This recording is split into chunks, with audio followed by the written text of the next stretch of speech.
велика милість є Твоя, тільки зачерпни тече ріка, і щасливі ми по милості,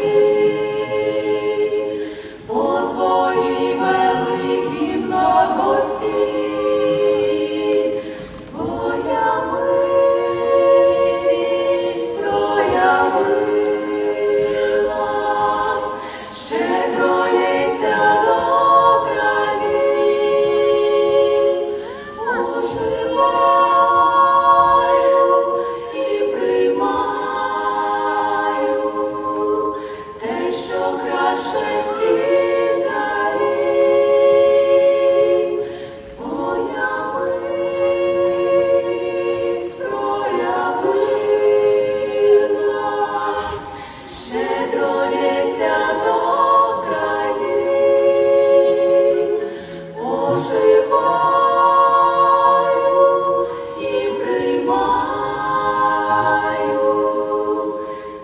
Що краще всіх.